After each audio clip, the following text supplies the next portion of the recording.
Greetings and welcome to Yarnspirations.com. In this video, we're going to take a closer look at the Flaky Crochet Blanket.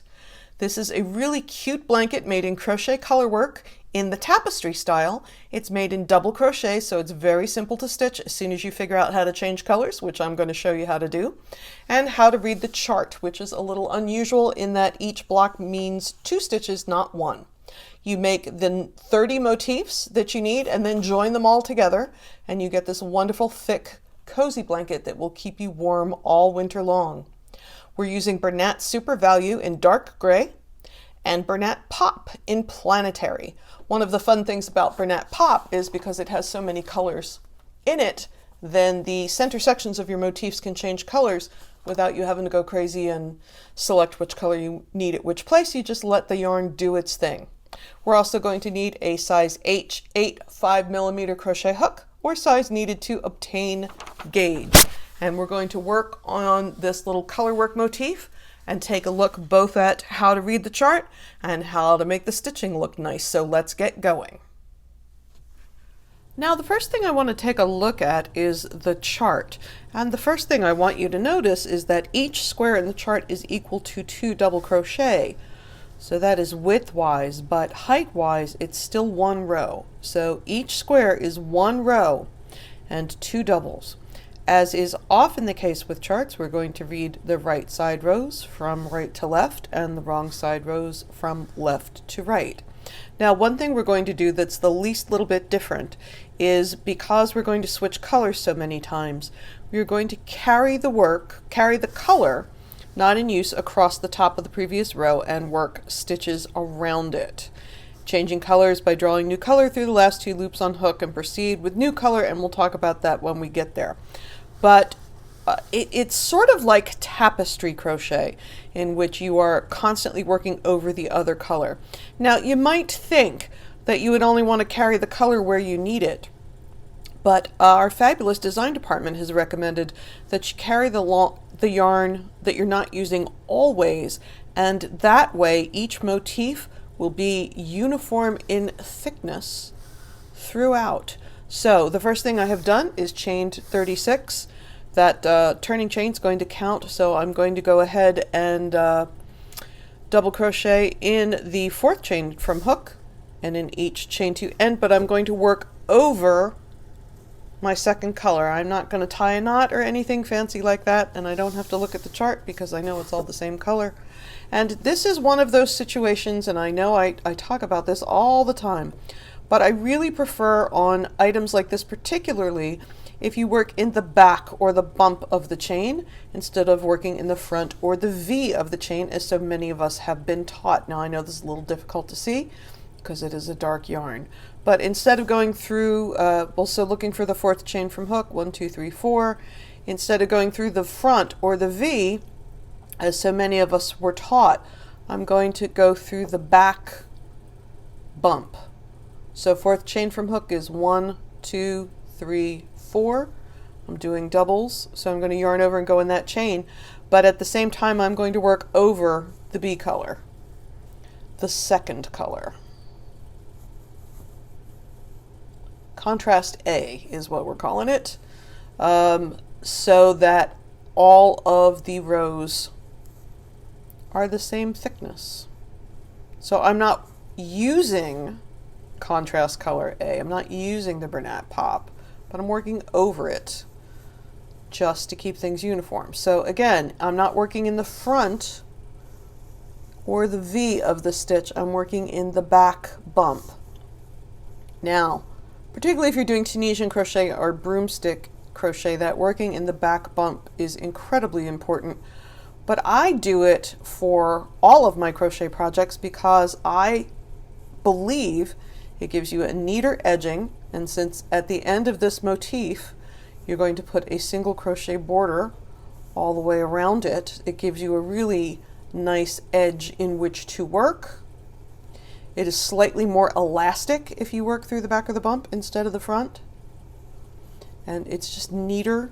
It more closely mirrors the top edge. And so I recommend that you work in the back or the bump of the chain every time you crochet. Let's just take a look. So there's the top, and you can see my V, V, V, the top legs of the stitch. Now since I worked in the bump, I'm seeing the same thing on the bottom. There's a V, there's a V, there's a V. So I'm going to go ahead and I'm going to work in each chain across, and then I'm going to get to the end of the row working over contrast color A, working over that Bernat Pop, and then we will talk about starting the next row. I'll be right back. All right, I'm going to go back to my regular lighting in a minute. I really have blown the lighting out here so you can get a better idea what I'm talking about. So here's the top of the work, and you can see those V's. And here's the bottom of the work, and you can see those V's. So when later on I have to go put my edging in, it's all very well set up, and you can just sort of barely see the unused color that I'm working over. So let me go back to normal lighting, and we'll start on the second row.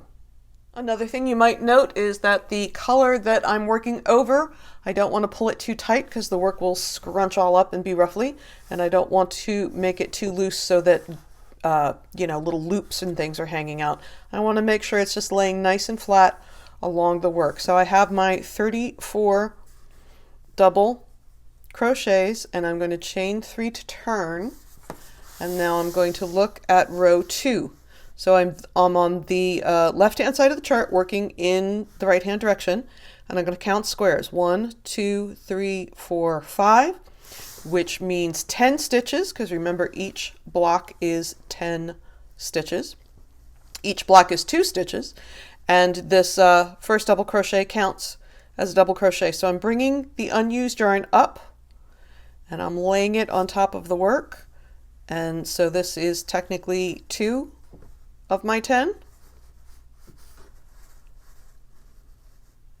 2. So that's number 3 altogether, because we want 10 total. 4.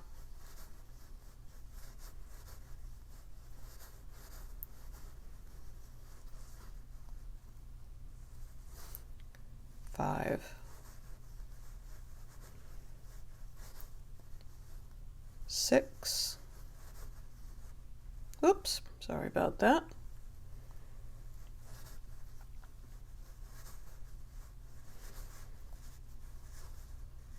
7.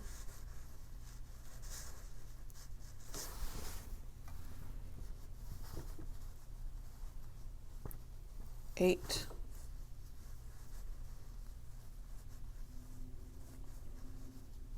9, and now I'm doing my last stitch in the old color. So every time I'm about to change color, I begin my stitch in the old color. This is my 10th stitch, and I'm going to do the last yarn over of the last stitch of the old color in the new color.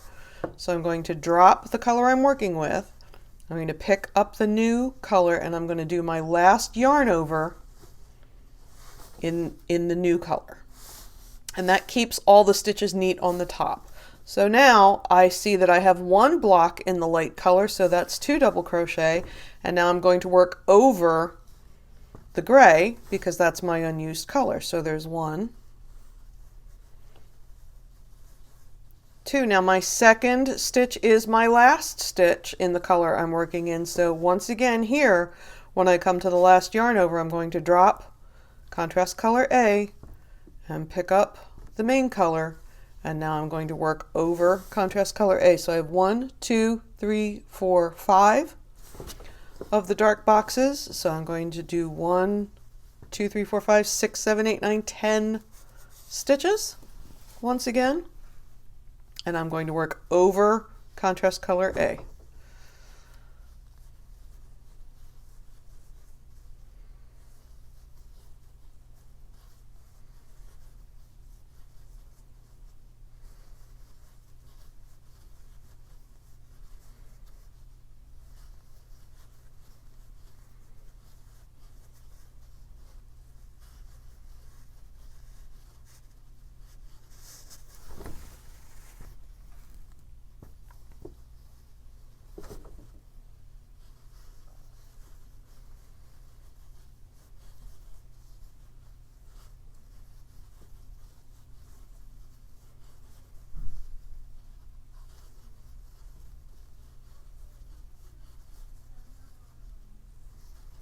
Okay, so this is my 10th stitch. Let's double check.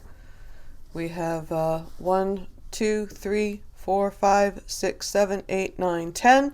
I'm at the last yarn over in the old color, so I'm going to drop the color I was working with, pick up the new color, yarn over, do that last yarn over, and before I do that I'm going to check. I want to make sure that nothing is sticking out. I had to tug that up just the least little bit. So again, I don't want it too tight.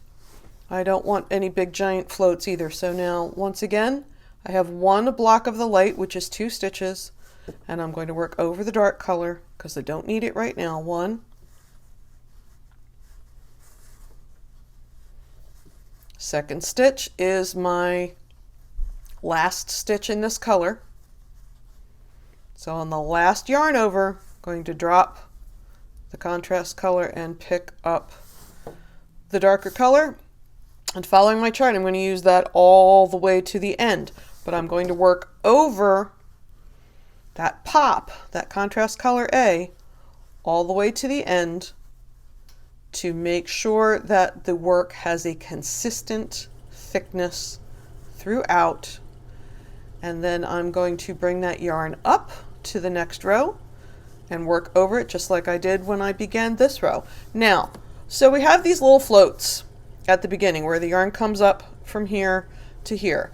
And what am I going to do with that? When I'm putting my edging on the border, when I do the border, I'm going to have the right side of the work facing, and I'm going to join the main color, which is the dark gray, with a slip stitch to any corner, and I'm going to double crochet evenly around the outer edge. So when I'm working along the top of the work or the bottom of the work, I'm going to work into those V's, into the top of the stitch or the bottom of the foundation chain. But when I get along the side, what I'd like to do to keep things neat is crochet over that little float. So when I'm crocheting across and I'm putting my edging on, I'm just going to cover up that float right there, and that will keep everything nice and neat and easy.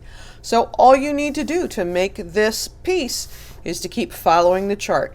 Right to left on the right side rows, left to right on the wrong side rows. Always do your last yarn over in the old color, in the new color. That last yarn over will be in the new color, and make sure that you are always, always, always working over the unused color to maintain your motif's density so it is the same all the way throughout. Make all your squares, and you get to have the fun of watching the color change because you're using Bernat Pop. And then you're going to put your borders on and join them into your blanket. I hope you had a wonderful time here on Yarnspirations.com and will enjoy making the flaky crochet blanket. I'm Mary Beth Temple. Thank you so much for joining us.